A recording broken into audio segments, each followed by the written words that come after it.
Shalom. Shalom. Puji nama Tuhan. Oleh karena kasih dan kemurahan Tuhan, sore hari ini kita tetap masih bisa ibadah secara online. Dan saya percaya kasih Tuhan begitu nyata dalam kehidupan kita. Dan sidang jemaat akan dibuaskan, akan dikuatkan oleh karena firman Tuhan ada bersama dengan kita. Haleluya.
Melakukan perkara yang besar. Dia sanggup, Yesus sanggup memulihkan yang menderita, menyembuhkan yang menderita. Dia sanggup memulihkan hidupku. Dari atas, Yesus Tuhan. Yesus Tuhan, mulialah namanya. Yesus Allahku, besar kasih-Nya. Dahulu, sekarang, dan sampai selamanya. Pernah berubah. Yesus Tuhan, Yesus Tuhan, mulialah namanya. Yesus Allahku, besar kuasa-Nya. Amin. Dahulu, sekarang, dan sampai selamanya. Kuasa-Nya tak pernah berubah. Dia sanggup, Dia sanggup. Yesus sanggup melakukan perkara yang besar. Dia sanggup, Yesus sanggup yang terluka, menyembuhkan yang menderita. Dia sanggup memulihkan hidup. Dia sanggup, Dia sanggup. Amin. Yesus sanggup melakukan perkara yang besar. Dia sanggup, Yesus sanggup memulihkan yang terluka, menyembuhkan yang menderita. Dia sanggup memulihkan hidup. Dia sanggup, Dia sanggup memulihkan hidupmu. Dia sanggup memulihkan hidupmu.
Terima kasih Yesus, terima kasih Bapa.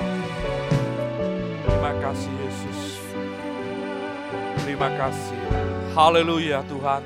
Kami naikkan ucapan syukur kami ke dalam tangan-Mu Tuhan.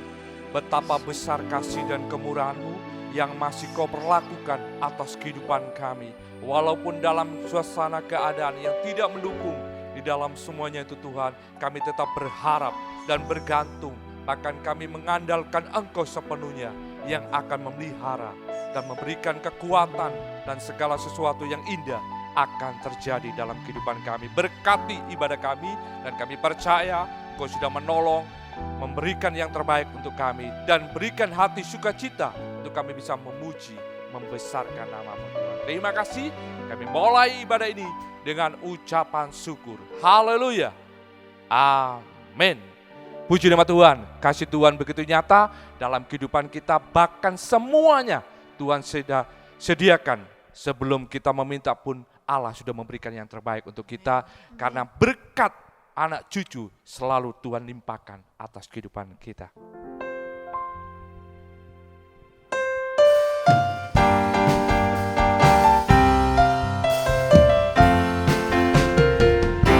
Begitu besar kasih Allah pada kita, diberkatilah anak cucu kita di mana-mana.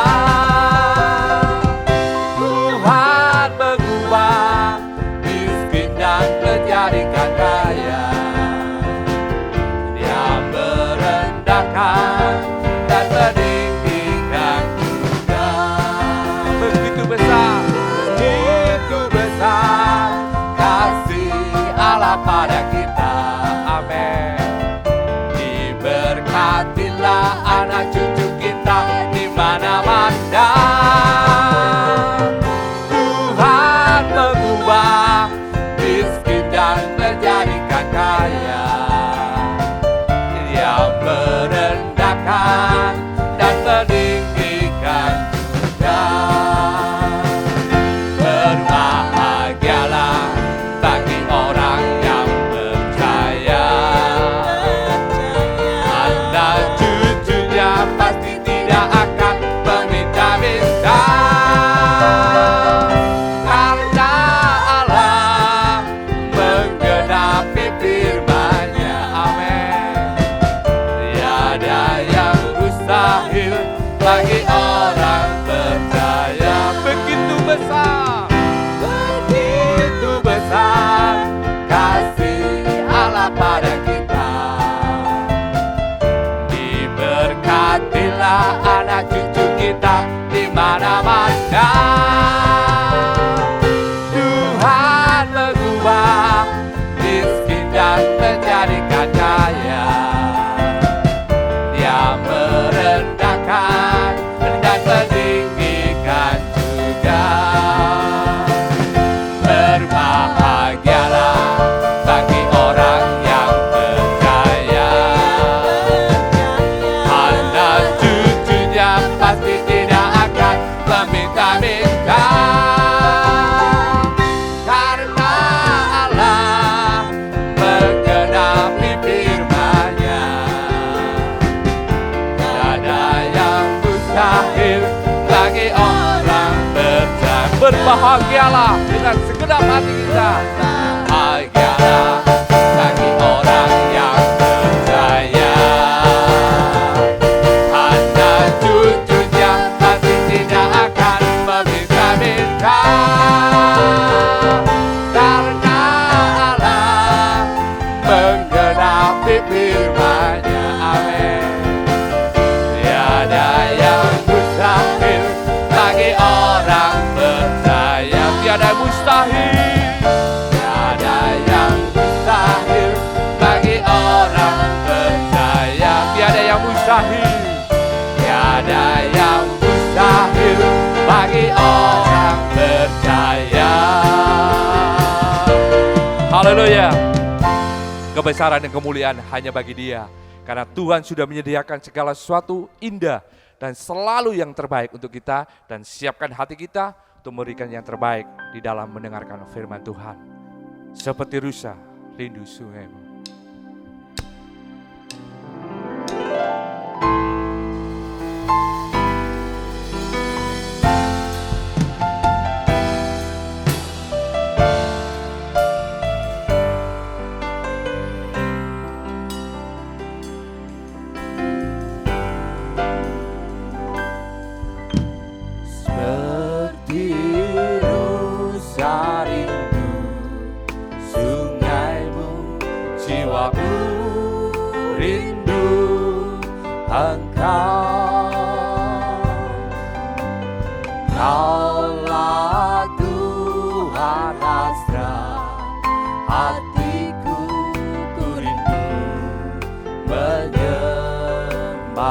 Seperti rusa,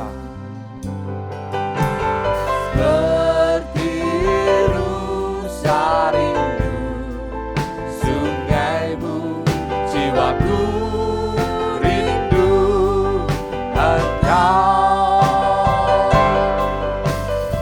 Kaulah Tuhan hasrat hatiku, ku rindu Engkaulah kekuatan, Engkau kekuatan dan perisaiku.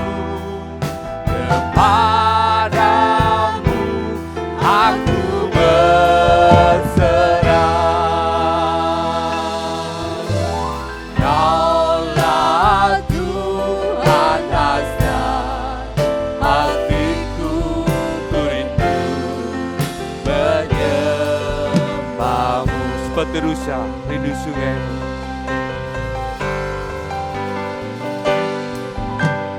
seperti rusa rindu sungai-Mu, jiwaku rindu Engkau. Kaulah Tuhan hasrat hatiku, ku rindu. Seperti rusa rindu sungai-Mu, dengan segenap hati kita. Haleluya.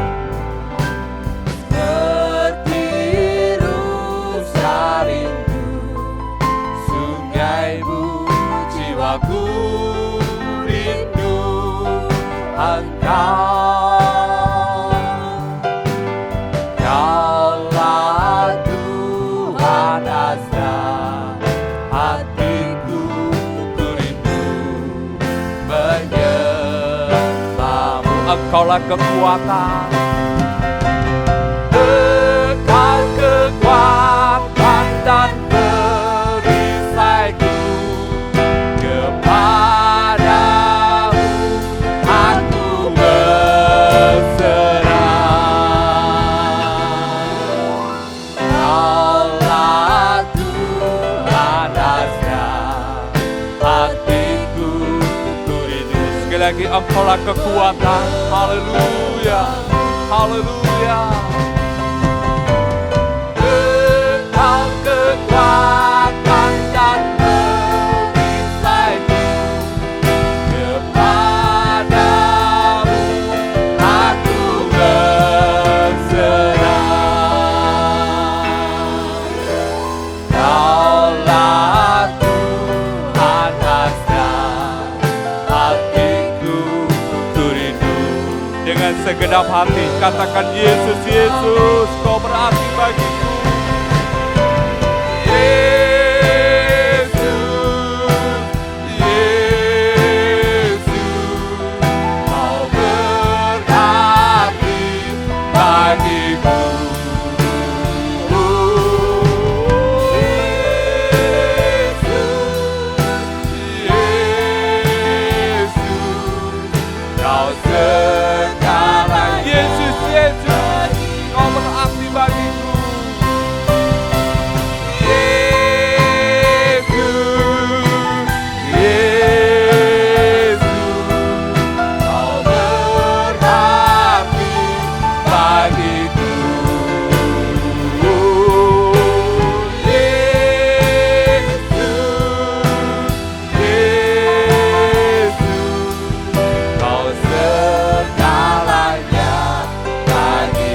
Kau segalanya bagiku.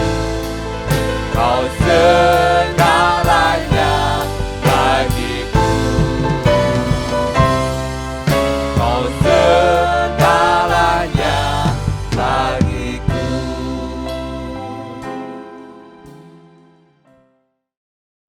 Mari sidang jemaat, saya undang kita bangkit berdiri bersama-sama. Kita satu di dalam doa untuk menyambut kebenaran firman Tuhan yang Tuhan akan nyatakan bagi kita pada kesempatan sore hari ini. Bapa di dalam surga, kami datang dengan ucapan syukur karena sekali lagi Engkau memberikan kesempatan bagi kami Tuhan untuk kami boleh ada di dalam ibadah pendalaman Alkitab disertai dengan perjamuan suci Tuhan. Dan biarlah kami menjadi kehidupan yang selalu merindukan akan firman-Mu Tuhan. Firman nubuat yang Engkau akan nyatakan bagi kami untuk memperingatkan kami, untuk mengingatkan kami, untuk Bapa Engkau memberitahu apa yang akan terjadi di depan. Untuk itu sore malam hari ini kami menyerahkan keberadaan kami ke dalam tangan-Mu Tuhan. Layakkan kami untuk kami boleh Bapa mendengarkan firman-Mu dengan sungguh sampai mengerti, yakin dan mempraktikkan firman-Mu dalam kehidupan kami, sehingga kami mendapat kekuatan yang baru, kami mendapat keubahan Tuhan, sehingga kami saatnya nanti kami boleh layak bersama Engkau dalam kemuliaan. Namun kami menyadari ada kuasa-kuasa yang selalu akan mengganggu di dalam pemberitaan firman-Mu Tuhan. Untuk itu sekali lagi kami mengundang kuasa nama-Mu untuk usir dan perintahkan semua kuasa roh, memberitakan kamu keluar dalam nama Tuhan Yesus Kristus. Kuasa darah Yesus menguasai setiap kami. Terima kasih Tuhan. Terima kasih Engkau juga mengurapi setiap kami, sidang jemaat-Mu, pelayan bahkan hamba-Mu Tuhan. Dalam kuasa urapan roh-Mu Tuhan. Terima kasih Bapa, terima kasih. Kami akan menyambut kebenaran firman-Mu sore malam hari ini di dalam nama Tuhan Yesus Kristus. Haleluya. Amin. Sidang jemaat yang dikasihi Tuhan, saya ucapkan selamat sore menjelang malam. Salam sejahtera di dalam kasih sayang Tuhan kita Yesus Kristus. Dan biarlah saat ini kita datang kepada Tuhan dengan satu kerinduan, ya, untuk kami bisa mendengarkan firman Tuhan yang akan Tuhan nyatakan kepada kita. Mari saudara siap, ya, untuk Alkitab juga, dan siap untuk mempersiapkan tubuh dan darah Tuhan, ya, mempersiapkan tubuh dan darah Tuhan dalam perjamuan, ya, sehingga nanti kita akan bisa masuk juga dalam perjamuan.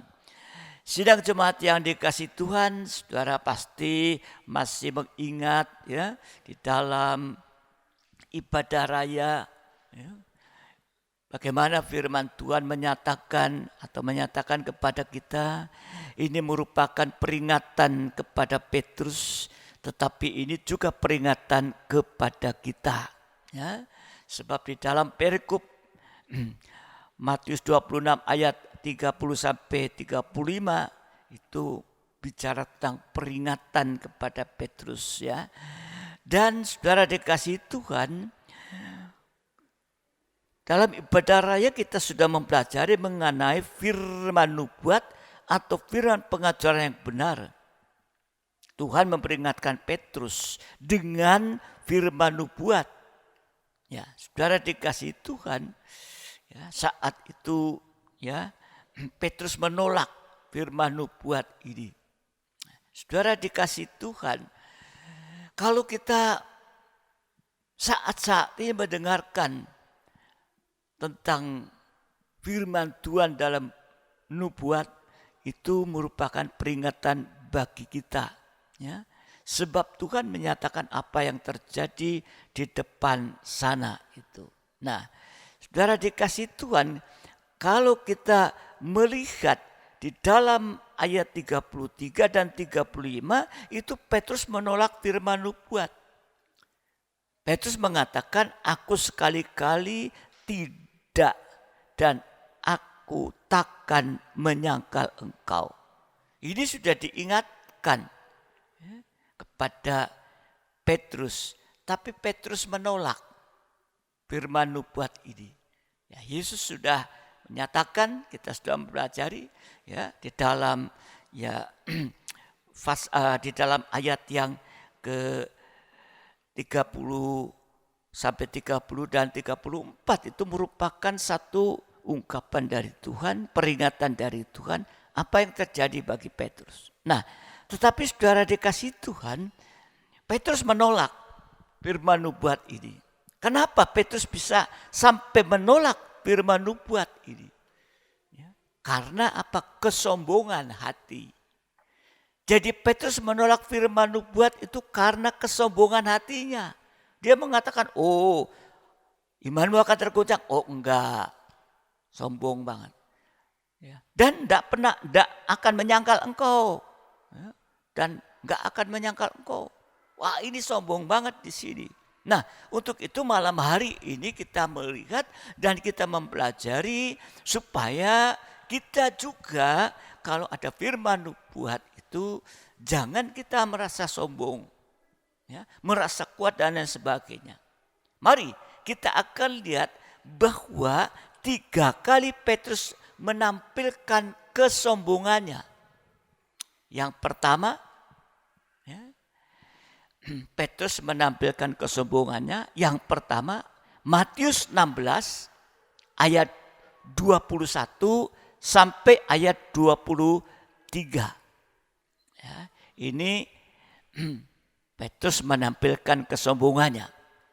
Ayat 21, sejak waktu itu Yesus mulai menyatakan kepada murid-muridnya bahwa ia harus pergi ke Yerusalem dan menanggung banyak penderitaan dari pihak tua-tua, imam-imam kepala, dan ahli-ahli Taurat, lalu dibunuh dan dibangkitkan pada hari ketiga.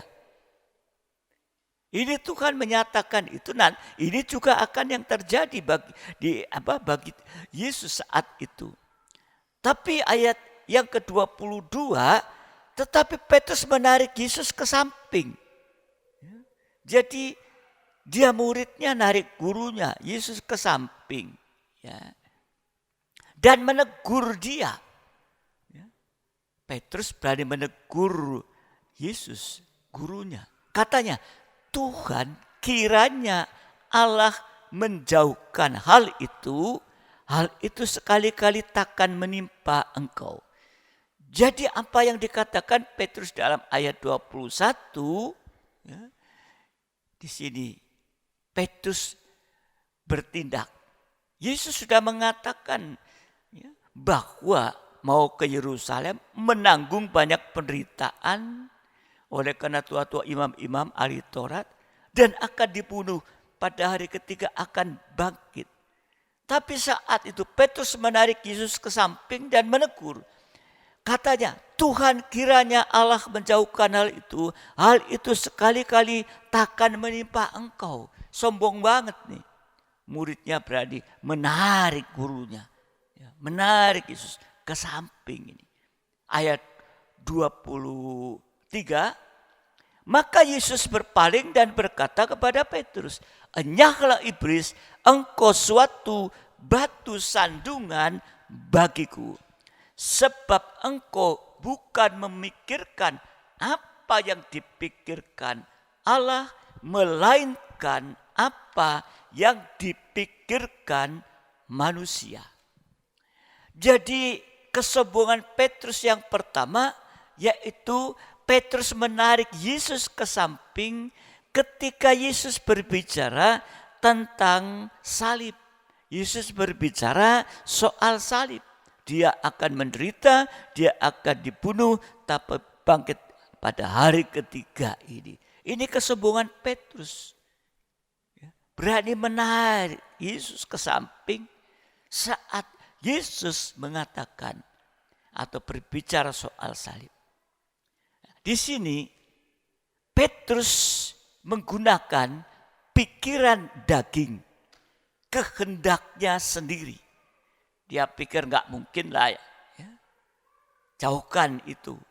Ini dengan pikiran daging, ya, kehendaknya sendiri. Sehingga Petrus menolak salib. Ini sama dengan, kalau menolak salib sama dengan menolak kasih Allah. Atau tanpa kasih Allah. Jadi pikirannya hanya pikiran daging semata. Jadi tanpa kasih Allah. Nah, saudara yang dikasih Tuhan, salib. Yesus disalib itu merupakan kasih bagi kita. Manusia berdosa. Jadi lewat Petrus dengan pikiran daging, ya, yaitu kehendak sendiri, menolak salib. Sama dengan menolak kasih Allah. Menolak kasih Allah sama dengan tanpa kasih Allah.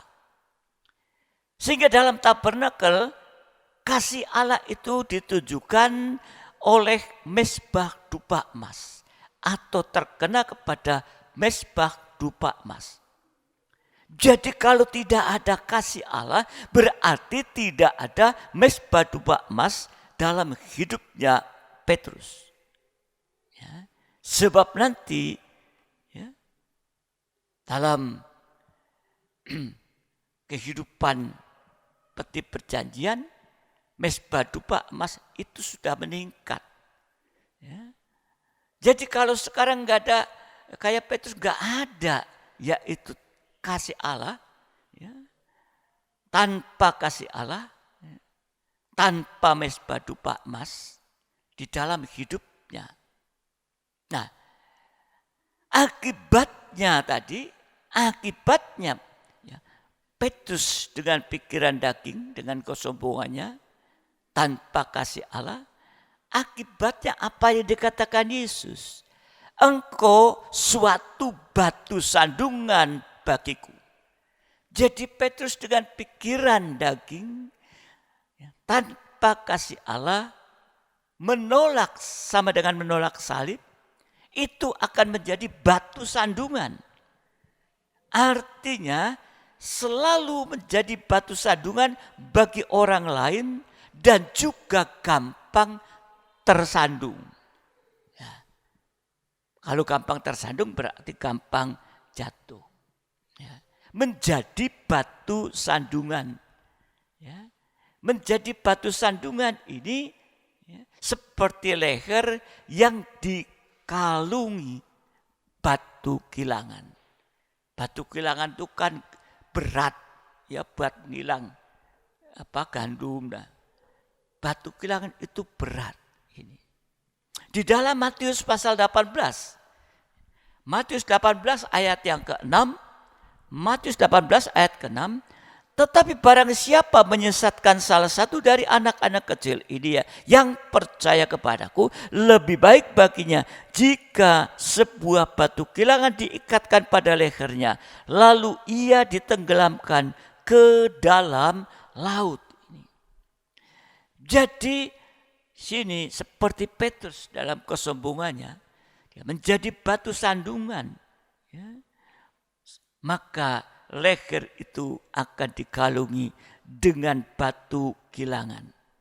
Sehingga kalau leher itu dikalungi dengan batu kilangan, ya, pasti hidupnya tidak indah.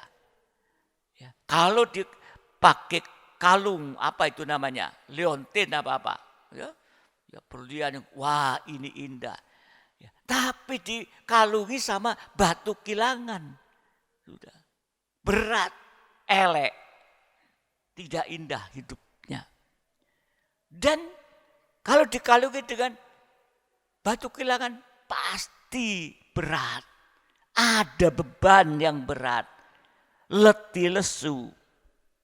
Dan kalau di dalam Wahyu 18 ayat 21 itu akan tenggelam dalam dosa Babel. Nah, di dalam Wahyu 18 ayat 21. Wahyu 18 ayat 21. Dan seorang malaikat yang kuat mengangkat sebuah batu sebesar batu kilangan, lalu melemparkannya ke dalam laut. Katanya, demikianlah Babel, kota besar itu akan dilemparkan dengan keras ke bawah dan ia tidak akan ditemukan lagi. Jadi, ya, di sini kita melihat kesombongannya Petrus dengan pikiran yang daging. Yesus itu tidak menjadi batu sandungan, tapi Yesus itu menjadi batu penjuru. Ini Yesus. Karena Tuhan mau menerima salib itu. Ya, jadi saudara dikasih Tuhan, akibatnya seperti Petrus dengan kesombongannya, dengan pikiran sendiri akan menjadi batu sandungan. Akibatnya ditenggelamkan. Hidupnya tidak indah, letih lesu beban berat dan akan ditenggelamkan dalam dosa Babel. Dan akibat yang lain, Tuhan mengatakan, enyahlah iblis. Berarti Petrus itu menjadi sama dengan iblis, menjadi sama dengan setan, tidak menjadi sama dengan Tuhan. Ya, ini saudara dikasih Tuhan. Kita hati-hati, ya, jangan menolak salib itu, jangan menolak firman nubuat itu, ya, dengan pikiran daging kehendak sendiri. Ya. Yang kedua, ya, saudara dikasih Tuhan, kesombongan Petrus yang kedua, Matius 26. Matius 26 ayat 51. Ya. Matius 26 51. Ya, ini ya, kesombongan Petrus yang kedua. Tetapi seorang dari mereka yang menyertai Yesus mengulurkan tangannya, menghunus pedangnya dan menetakannya kepada hamba imam besar sehingga putus telinganya. Ini kesombongan Petrus yang kedua di sini. Seorang dari mereka yang menyertai Yesus itulah Petrus. Di sini Petrus menggunakan pedang untuk memutuskan telinga dari hamba imam besar. Jadi di sini kesombongan Petrus yang kedua, Petrus menggunakan kekuatan daging. Ya. Menggunakan kekuatan daging sehingga menolak urapan Roh Kudus. Sama dengan tanpa urapan Roh Kudus. Kekuatan daging ini hanya ya, atau seringkali dipakai saat penyampaian firman Tuhan. Ya, dalam tabernakel, urapan Roh Kudus itu terkena kepada pelita emas. Jadi kalau tidak ada urapan Roh Kudus, berarti tidak ada pelita emas dalam hidupnya. Kita sudah mempelajari ya, saat yang lalu supaya terang itu ada, pelita emas ada. Berbeda dengan Yesus, di mana Yesus naik dulu ke Bukit Zaitun sebelum menyampaikan firman nubuat. Jadi mari doakan buat kita semua, pelayan-pelayan Tuhan, hamba Tuhan, penyampai firman Tuhan, doakan supaya ada dalam kuasa urapan Roh Kudus itu. Ya. Yesus naik ke Bukit Zaitun untuk berdoa, diperas tadi. Ya. Sebelum menyampaikan firman nubuat, menyampaikan firman dalam urapan Roh Kudus. Ya. Ini doakan kita. Ya. Seperti yaitu diisi minyak urapan baru menyampaikan firman. Demikian juga yang mendengarkan. Jadi yang harus diandalkan dalam menerima, dalam mendengar firman itu adalah urapan Roh Kudus, bukan dengan kekuatan daging kita ini. Yesus, ya, contohnya sudah jelas, ya, bagi kita semua, sidang jemaat juga, ya, mari jangan menolak urapan Roh Kudus. Sehingga menggunakan kekuatan sendiri untuk menerima firman pengajaran yang lebih tajam dari pedang bermata dua. Ini yang seringkali juga kesombongan dari jemaat. Hamba Tuhan dari penyampaian firman juga. Jangan sampai dengan kekuatan daging. Tapi harus ada dalam urapan roh. Sidang jemaat juga. Di dalam mendengarkan firman Tuhan. Ya, jangan menggunakan kekuatan sendiri. Ya, tapi kita membutuhkan urapan Roh Kudus. Jadi kalau menyampaikan firman di pelayan Tuhan, penyampaian firman, ataupun sidang jemaat dalam menerima firman tanpa urapan Roh Kudus, maka firman pengajaran itu tidak akan menjadi iman dan tidak mendarah daging dalam hidup kita. Tetapi hanya menjadi pengetahuan. Seringkali firman, aku tahu firman. Tahu firman. Tapi gak mau dilakukan, sama dengan menolak, sama dengan menyangkal. Udah dengar firman. Nah ini saudara dikasih Tuhan. Jadi akibatnya kalau menggunakan kekuatan daging, kita tidak mengalami keubahan hidup. Ya, tadi tanpa urapan Roh Kudus, tapi dengan kekuatannya daging.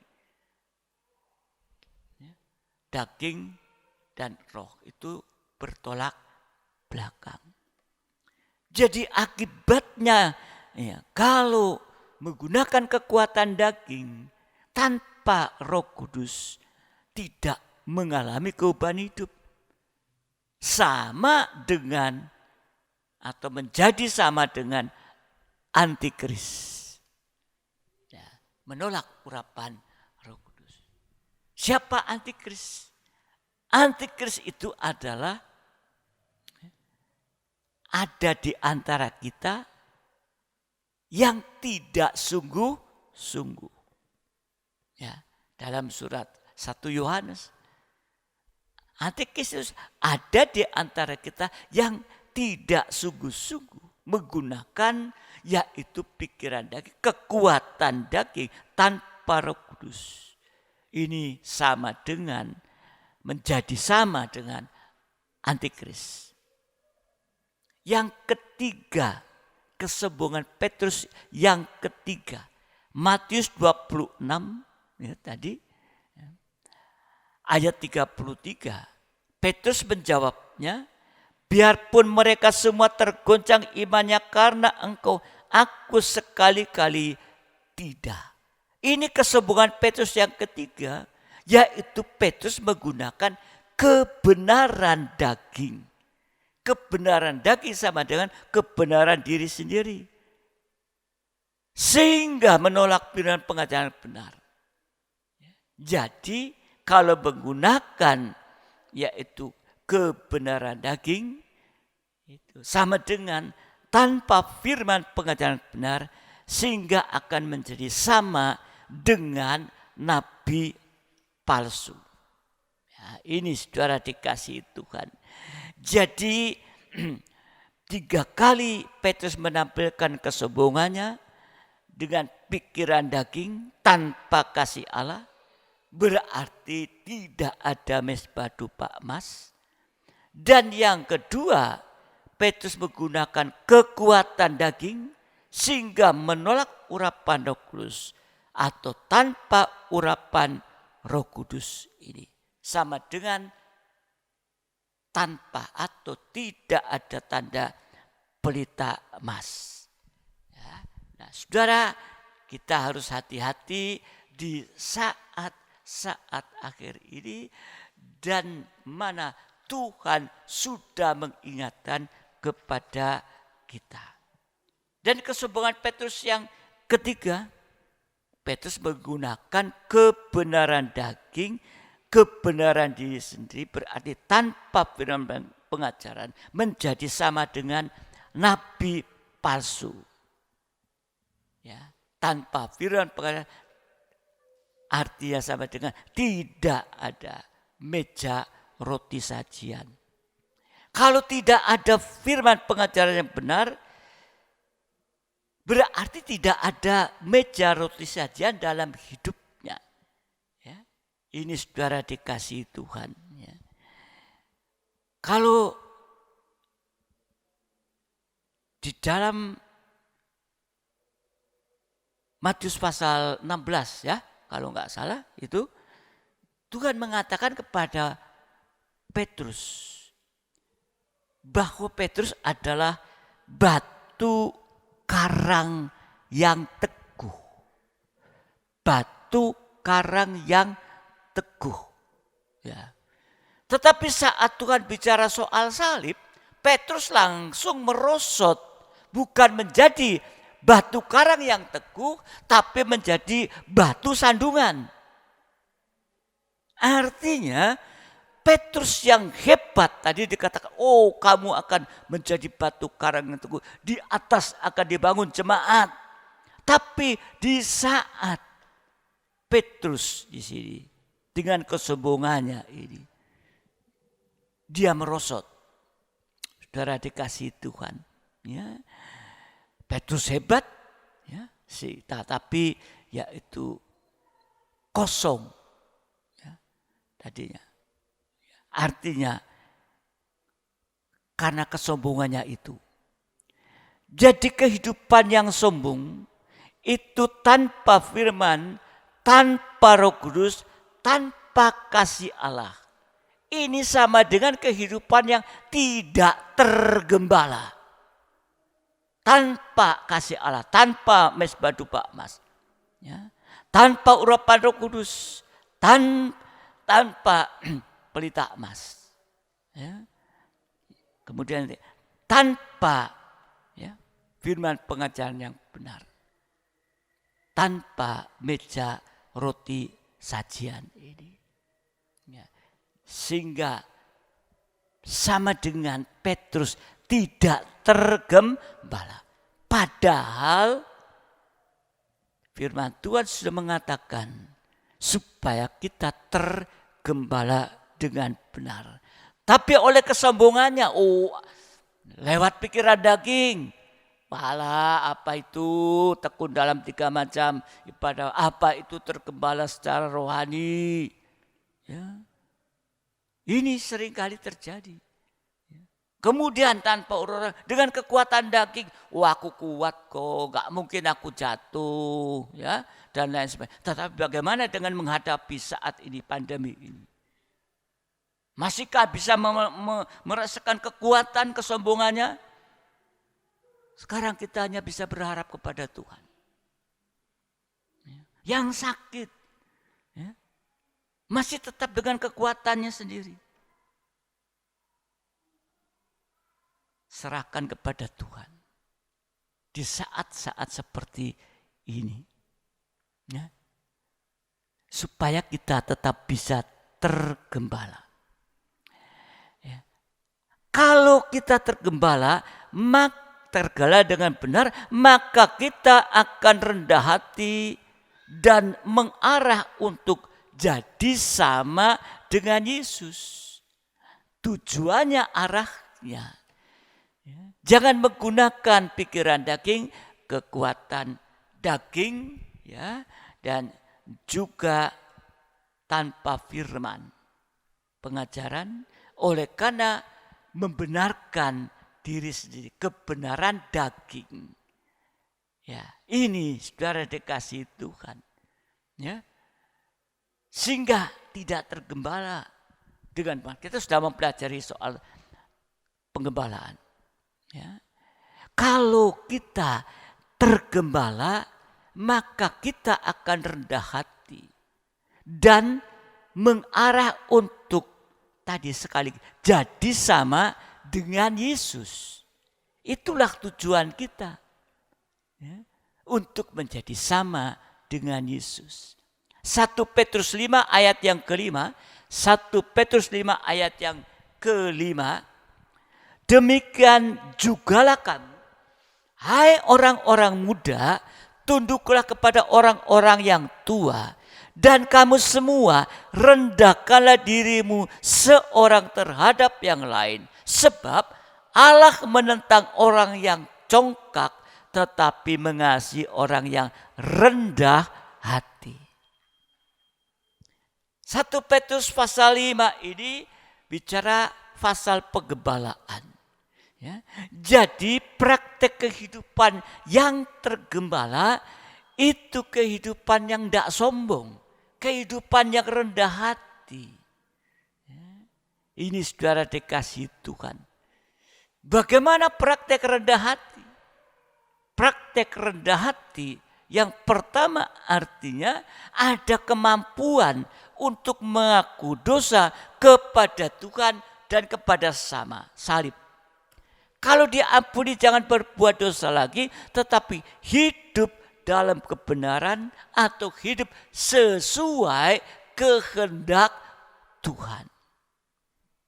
Ya, ini saudara dikasih Tuhan, kehidupan yang tergembala, kehidupan yang rendah hati.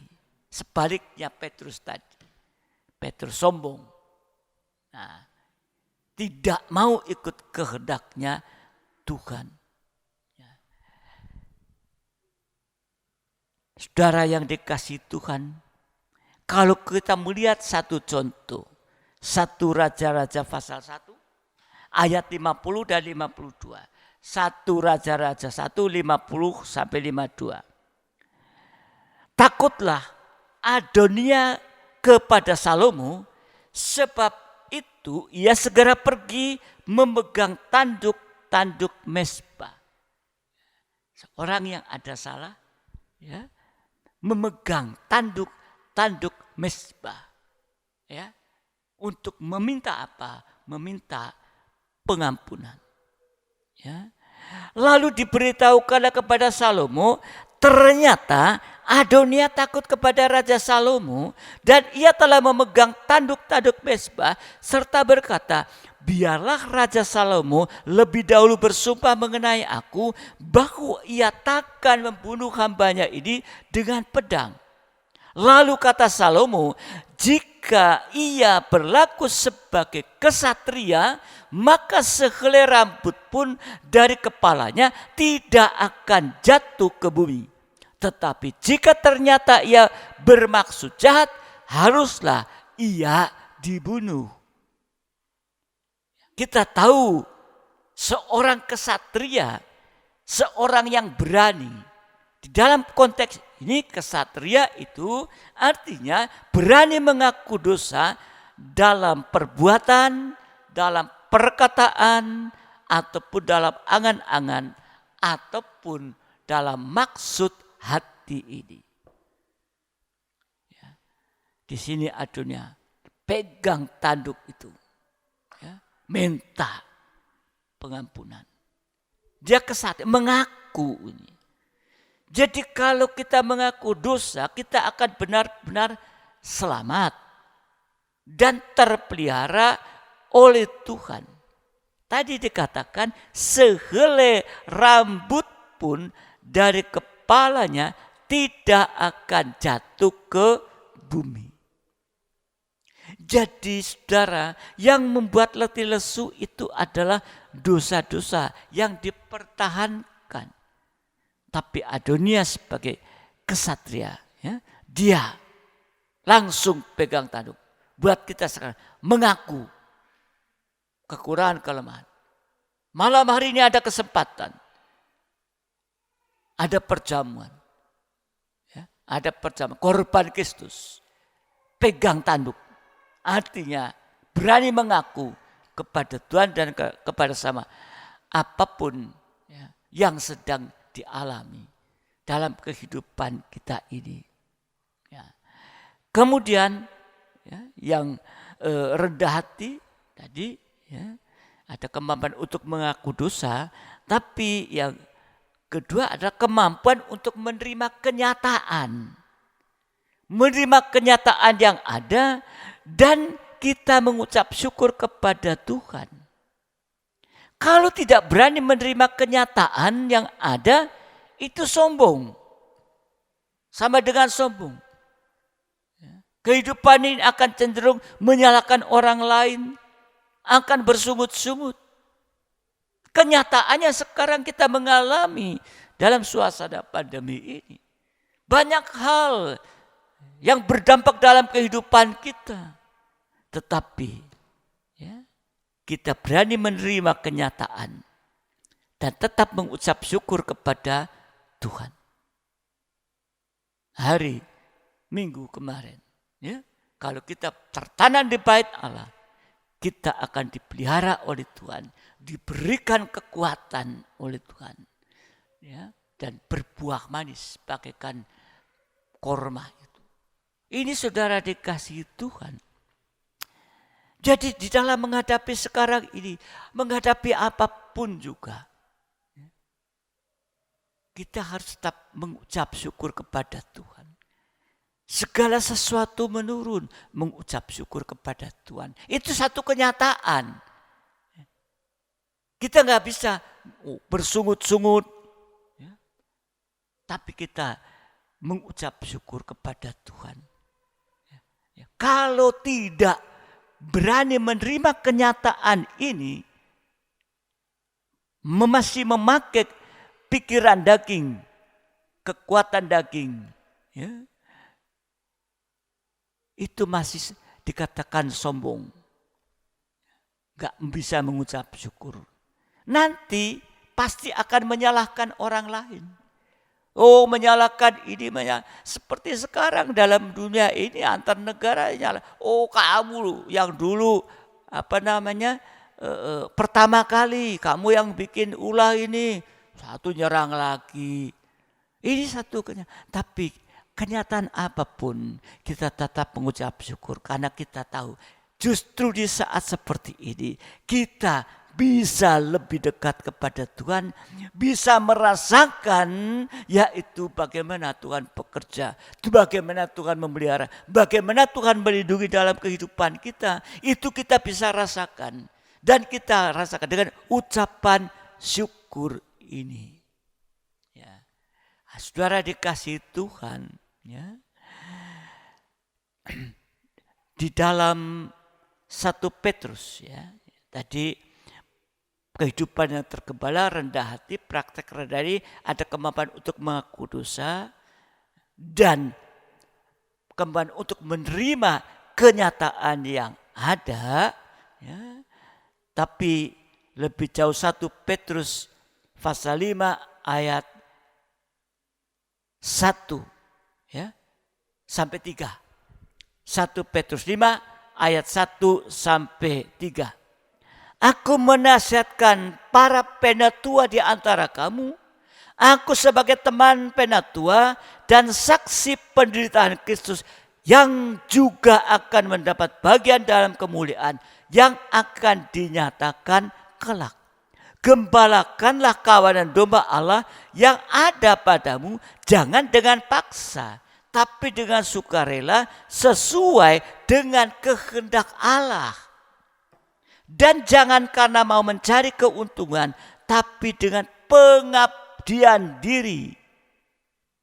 Janganlah kamu berbuat seolah-olah kamu mau memerintah atas mereka yang dipercayakan kepadamu, tapi hendaklah kamu menjadi teladan bagi kawanan domba itu. Jadi praktik kedua yaitu rela menderita bersama Yesus. Artinya menderita tanpa dosa. Itu sama dengan rela memikul salib. Sehingga akan menerima kasih Allah. Sebab di balik salib itu ada kasih Allah. Sehingga kita bisa melayani dengan kasih. Kalau kita bisa melayani dengan kasih, itu sama dengan pelayanan pembangunan tubuh Kristus. Pelayanan tubuh Kristus itu dimulai dari rumah tangga. harus ada kasih. Di dalam penggembalaan demikian juga nanti antar penggembalaan sampai nanti yaitu tubuh kesempurna terjadi. Ya. Jadi rela menderita bersama Yesus, tapi tanpa dosa. Ya. Saudara dikasih Tuhan, ya. Tadi disebutkan yaitu pelayanan atau melayani dengan kasih. Ini pelayan pembongan tubuh Kristus. Mulai dari rumah rangga. Tandanya apa? Tanda pelayan dengan kasih. Tadi ayat yang kedua. Melayani dengan sukarela dan sukacita, tetapi sesuai dengan kehendak Tuhan. Tanpa paksaan. Tidak terpaksa dan juga tidak dipaksa. Melayani dengan sukarela, ya, dan dengan sukacita, sekalipun ya, harus mengalami penderitaan, tapi melayani dengan sukarela dan sukacita bukan sesuai kehendak kita. Aku maunya, senangnya begini, sukacita begini, tidak. Tetapi melayani dengan sukarela dan sukacita sesuai kehendak Tuhan. Jadi tanpa paksaan atau tidak dipaksa. Ingat pelayan-pelayan, layanilah dengan sukarela dan sukacita, tapi sesuai dengan kehendaknya Tuhan. Sesuai dengan kehendak Tuhan, sama dengan sesuai dengan firman nubuat, firman pengajaran yang benar. Dan tadi pelayan dengan kasih yang kedua, ayat yang kedua, tidak mencari keuntungan jasmani. Kalau mencari keuntungan jasmani, maka akan kehilangan kasihnya. Kasihnya bisa hilang.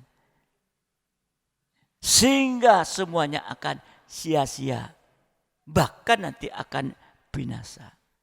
Melayani ya, untuk Tuhan. Tidak mencari keuntungan jasmani. Kemudian ayat yang tadi yang masih ayat yang kedua. Melayani dengan pengabdian diri. Ya, seorang mengabdi berarti kita sebagai seorang hamba mengabdi kepada tuannya. Jadi sebagai seorang hamba mengabdi kepada tuannya, artinya kalau tuannya memerintahkan sesuatu, jawabannya hanya apa? Ya. Jawabannya hanya ya. Melayani dengan pengabdian diri, ya, artinya juga tidak menuntut hak. Jangan sampai kita pelayan menuntut hak, tapi sebagai seorang hamba, ya, tidak menuntut hak, hanya melakukan kewajiban. Ya.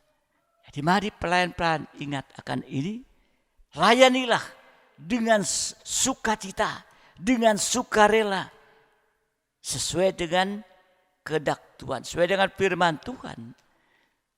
Tidak mencari keuntungan jasmani. Dan juga melayani dengan pengabdian diri seperti seorang hamba. Tidak menuntut hak, hanya melakukan kewajiban. Dan dalam ayat yang ketiga tadi menjadi teladan. Inilah sistem pengembangan, sistem teladan, bukan sistem kerajaan. Sistem kerajaan artinya ditaktor, memaksa. Tapi sistem yaitu pengembangan sistem teladan. Ya, nah, saudara dikasih Tuhan. Praktek yang ketiga sekarang, praktek yang ketiga 1 Petrus pasal 5 ayat yang kelima. 1 Petrus pasal yang kelima ayat yang kelima. Demikian jugalah kamu, hai orang-orang muda, tunduklah. Nah ini, tunduklah kepada orang-orang yang tua, dan kamu semua rendahkanlah dirimu seorang terhadap yang ini. Allah menentang orang congkak, tapi mengasihi orang yang rendah hati. Jadi praktek yang ketiga ini tunduk. Taat dengar-dengaran sampai daging ini tidak bersuara. Apapun yang harus kita korbankan, kita lakukan sesuai kehendak Tuhan. Ya. Seringkali ya, kehidupan sulit untuk bisa taat dengar-dengaran. Tetapi kalau kita taat dengar-dengaran, itu bagikan kita mengulurkan tangan kepada Tuhan. Di dalam Yohanes pasal 21, 3 kali. Yesus bertanya 3 kali.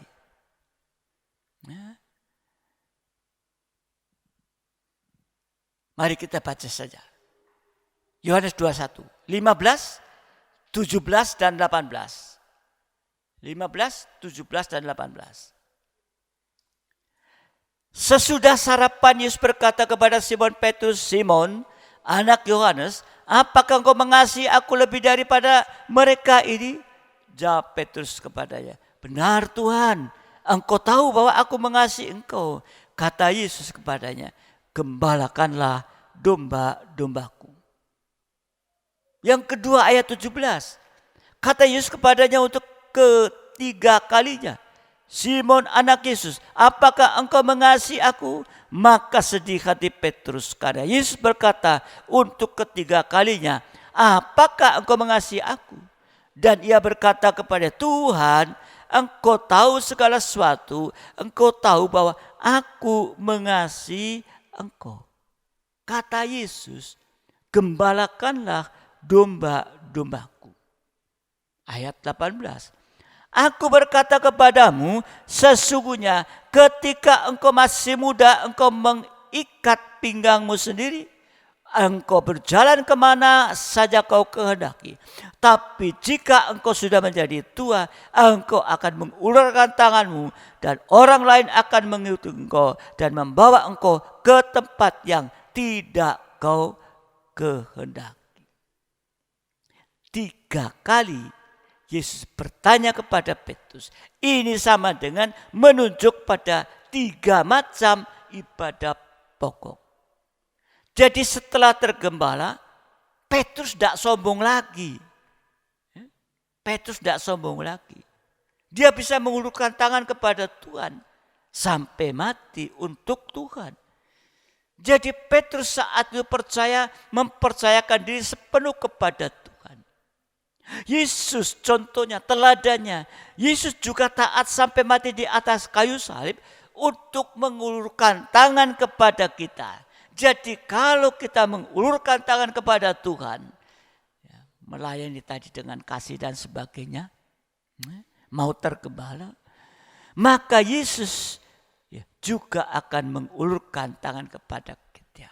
Yesus mati di atas kayu salib untuk menolong kita, untuk mengulurkan tangan kasihnya kepada kita. Dalam Filipi pasal yang kedua, ayat 8, Filipi 2 ayat 8, dan dalam keadaan sebagai manusia, ia, yaitu Yesus, telah merendahkan dirinya dan taat sampai mati, bahkan sampai mati di kayu salib. Ini saudara dikasihi Tuhan. Jadi dengan jalan ini, kita akan hidup dalam tangan kasih Tuhan yang kuat. Merendahkan diri di bawah tangan Tuhan yang kuat. Kalau kita mau merendahkan diri di bawah tangan Tuhan yang kuat, hasilnya apa? Hasil yang pertama. Yesaya 49 14 sampai 16. Yesaya 49 ayat 14 sampai 16. Jika Sion di sini, Sion berkata, Tuhan telah meninggalkan aku dan Tuhanku telah melupakan aku. Dapatkah seorang perempuan melupakan bayinya sehingga ia tidak menyayangi anak dari kandungannya? Sekalipun dia melupakannya,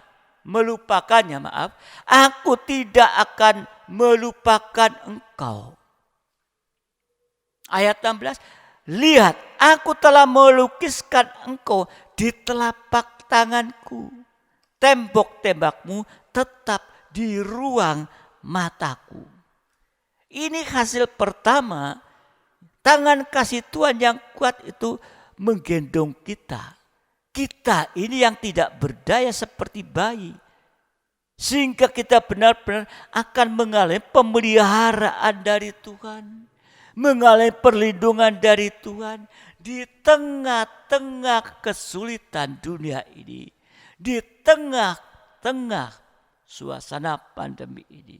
Yang menimpa seluruh bumi ini. Atau seluruh dunia ini.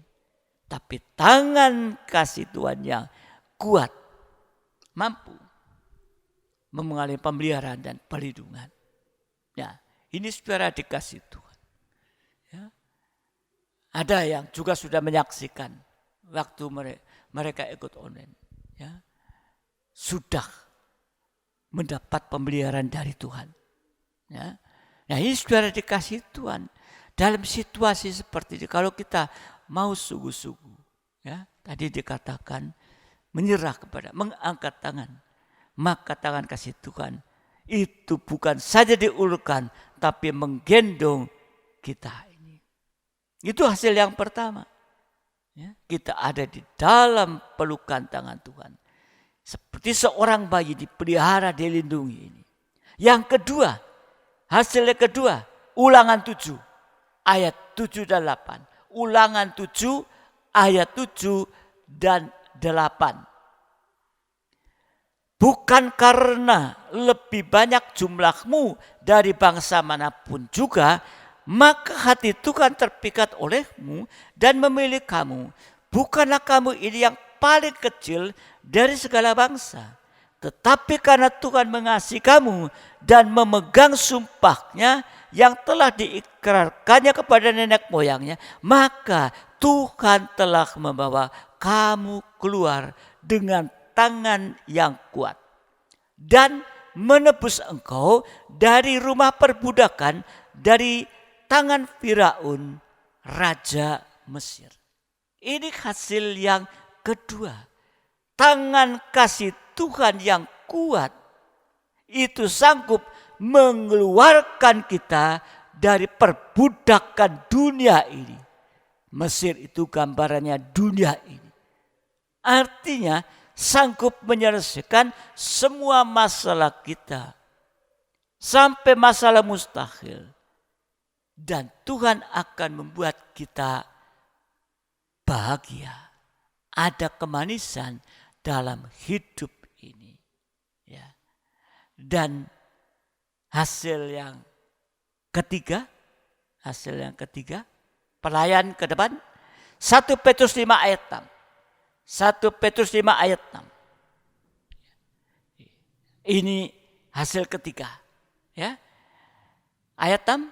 Karena itu rendahkanlah dirimu di bawah tangan Tuhan yang kuat, supaya kamu ditinggikannya pada waktunya. Jadi hasil yang ketiga ini, tangan kasih Tuhan yang kuat akan meninggikan kita pada waktunya. Waktunya Tuhan loh ya. Jadi kita hanya menunggu waktunya Tuhan. Ya, kita hanya menunggu waktunya Tuhan. Ya, meninggikan pada waktunya itu secara jasmani membuat kita berhasil. Ya, dari gagal dibuat menjadi berhasil pada waktunya Tuhan. Bukan waktunya kita. Ya, saudara dikasih Tuhan, itu secara jasmani gagal dibuat berhasil. Sekalipun menghadapi masalah seperti ini, menghadapi pandemi yang sulit ini, tapi akan tetap dibuat berhasil. Secara rohani artinya kita makin disucikan, makin diubahkan, sehingga kita makin terangkat sampai satu waktu tangan yang kuat mengangkat kita sampai di awan-awan yang permai, dan kita akan bersama dengan Tuhan untuk selama-lamanya. Ya, jadi mari saudara dikasih Tuhan, firman Tuhan pada kesempatan malam hari ini, perhatikan satu peringatan bagi kita. Tuhan memberkati kita. Mari sidang jemaat yang dikasih Tuhan, saya ajak untuk bangkit berdiri bersama-sama dan siapkan perjamuan tubuh dan darah Tuhan, dan kita akan pujikan terlebih dahulu satu pujian, hidupmu berharga bagi Allah. Biarlah kita pujikan ini bagi saudara, mari, yang ada tersentuh dengan firman Tuhan, ada kekurangan kelemahan yang tidak sesuai kehendak Tuhan, angkat tangan dalam pujian ini. Hidupmu berharga bagi Allah.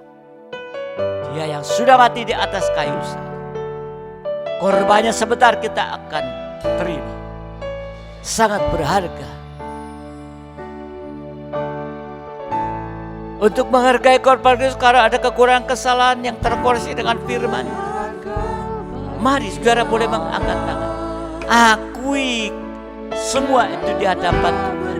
Sebagai kesatria berani mengaku kepada Tuhan dan kepada sesama. Dia ciptakan kau seturut gambarnya. Ya.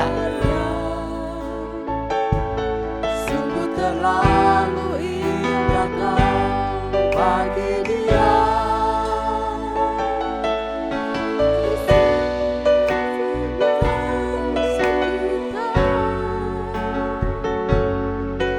Dia tak relakan segalanya.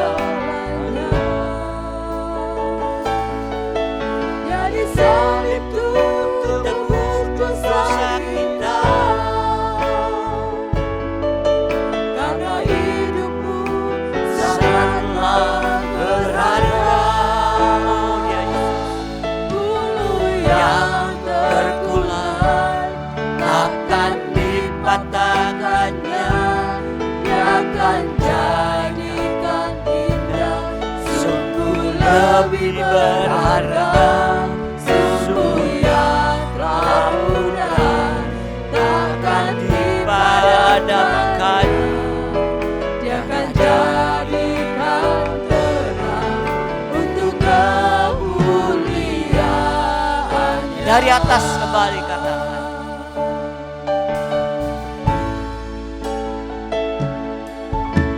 Hidupmu berharga bagi Allah. Benar. Tiada yang Engkau sangat berharga bagi kami.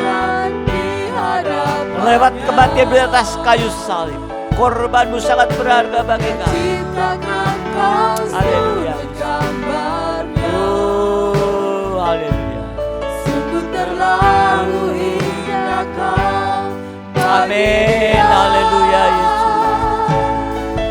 Dia berikan Engkau sudah memberikan kasih-Nya dari atas kayu salib bagi kita. Dan biarlah kita juga bisa untuk melayani Dia dengan kasih. Dia terlebih dahulu melayani kita dengan kasih. Oh, haleluya. Ya Yesus. Oh, haleluya. Haleluya. Oh, haleluya. Apapun, bagaikan bulu yang terkulai, masih ada kesempatan dan tidak akan dipatahkan oleh kehidupan kita. Haleluya. Pelita yang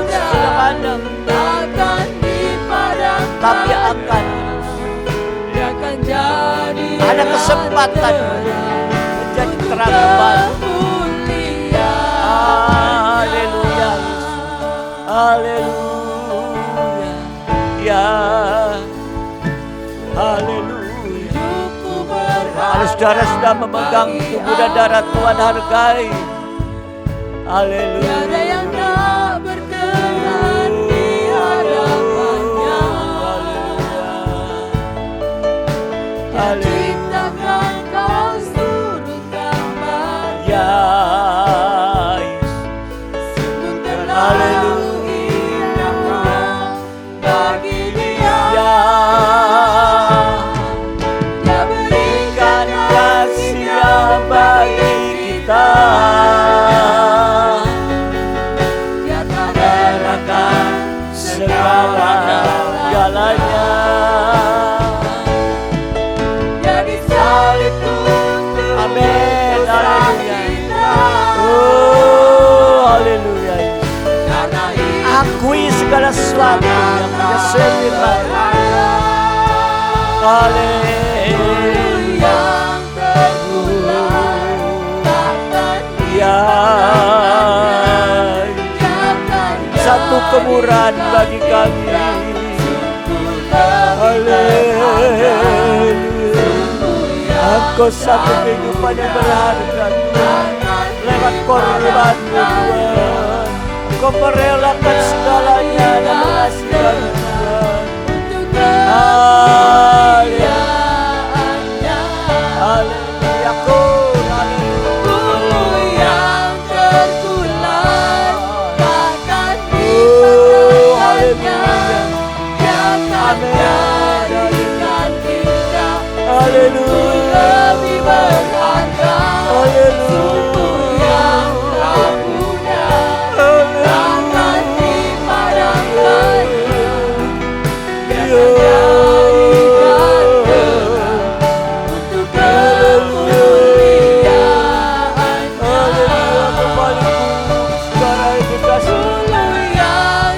Apapun yang terjadi pada kita, mungkin bahkan dulu terkurang, tidak ada harapan lagi. Oh, haleluya, masih ada kesempatan. Haleluya. Pelita yang sudah boleh padam, masih ada kesempatan. Haleluya. Pegang tanduk mesbah itu. Akui segala kekurangan, kelemahan, dosa yang masih ada pada kita bisa tegak kembali. Terang itu ada dalam kehidupan kita kembali. Haleluya.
Perhatianmu buat firman-Mu Tuhan. Haleluya. Haleluya. Haleluya. Terima kasih Tuhan. Terima kasih Tuhan. Ya, ya, ya. Benar Tuhan, kami mengakui Engkau sangat berharga dalam kehidupan kami ini. Tetapi seringkali kami masih belum menghargai seutuhnya Tuhan akan kasih-Mu yang dari Bukit Golgota itu Tuhan. Untuk itu ampuni kekurangan kelemahan yang masih ada pada kami ini Tuhan.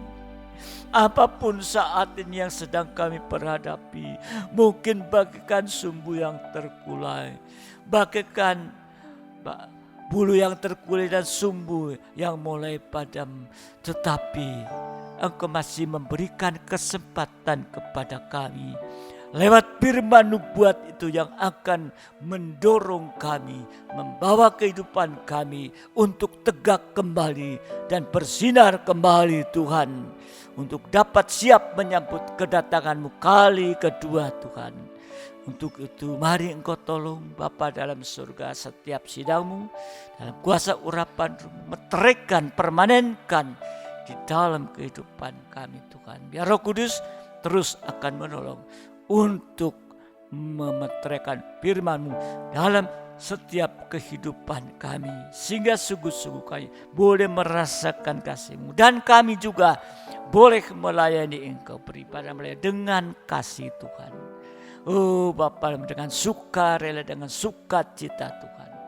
Untuk itu mari tolong sekali lagi, sebelum kami makan minum tubuh dan darah Tuhan, ampuni kekurangan kelemahan dosa yang masih ada pada kami, sehingga kami boleh layak malam hari ini untuk makan minum tubuh darah-Mu, dan ada kuasa yang nyata lewat korban-Mu Tuhan untuk mengubahkan kehidupan kami, untuk menolong kami Tuhan, dan bahkan mengangkat kami saatnya nanti Engkau datang kali kedua.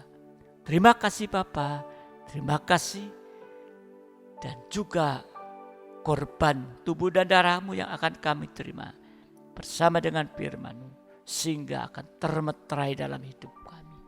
Terima kasih Bapa, terima kasih, terima kasih. Sekarang Bapa bubuhkan berkat dan kuasa di atas korban, atas tubuh dan darah-Mu, sehingga kami boleh terima Tuhan semua daripada Engkau. Terima kasih Tuhan, terima kasih sekali lagi, layakkan kami Tuhan. Terima kasih Bapa, terima kasih.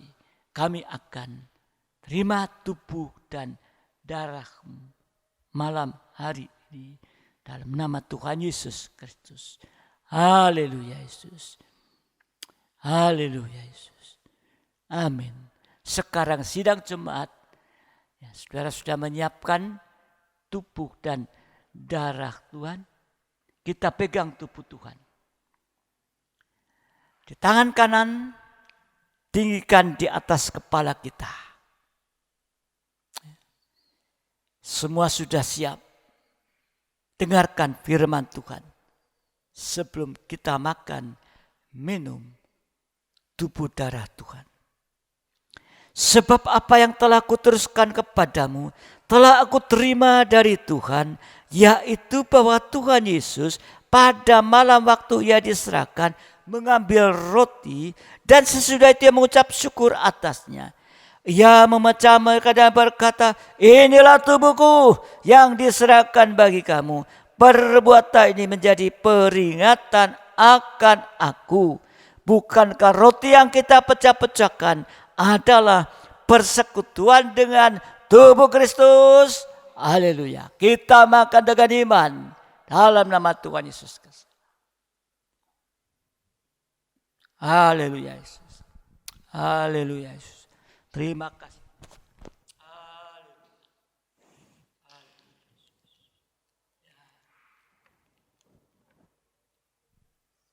Sekarang kita pegang cawan yang ada di darah Yesus. Tangan kanan angkat lebih tinggi dari kepala kita.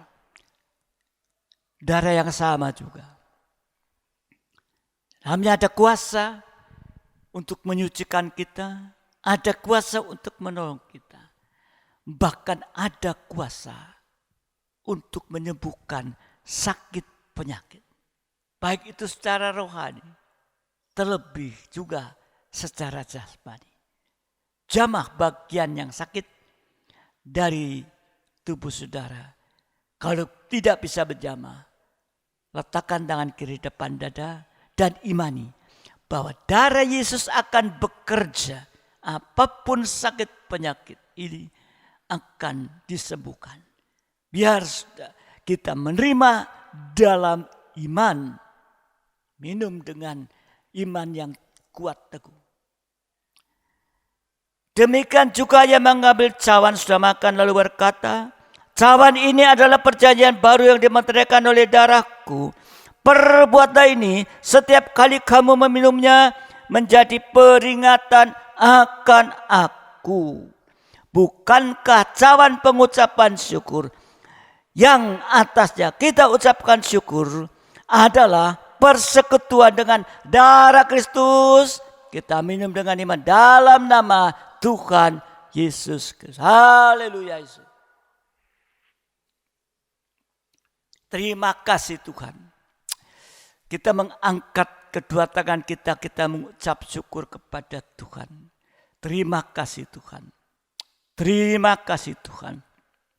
Atas segala kemurahan-Mu, anugerah-Mu bagi kita sore malam hari ini, di mana Engkau memberi kesempatan kepada kami untuk mendengarkan firman nubuatan, sehingga kami semua boleh menjadi kehidupan yang bisa seiring dengan kebenaran firman-Mu Tuhan. Bahkan uluran tangan-Mu Tuhan lewat perjamuan suci ini juga sudah diulurkan kepada kami malam hari ini, sehingga kami pun mendapat kemurahan daripada Engkau Tuhan. Apapun yang sedang terjadi dalam kehidupan sudah ditanggung oleh Engkau di atas kayu salib. Sakit penyakit juga demikian sudah lewat darah bilur-Mu untuk menyembuhkan Tuhan. Terima kasih Bapa, terima kasih.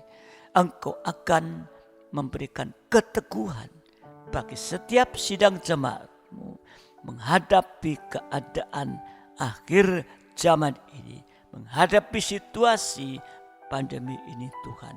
Engkau akan memberikan kekuatan mereka, dan kami percaya sesuai kebenaran firman-Mu Tuhan, Engkau mampu melindungi, memelihara kami, asal kami boleh hidup seturut dengan firman-Mu Tuhan.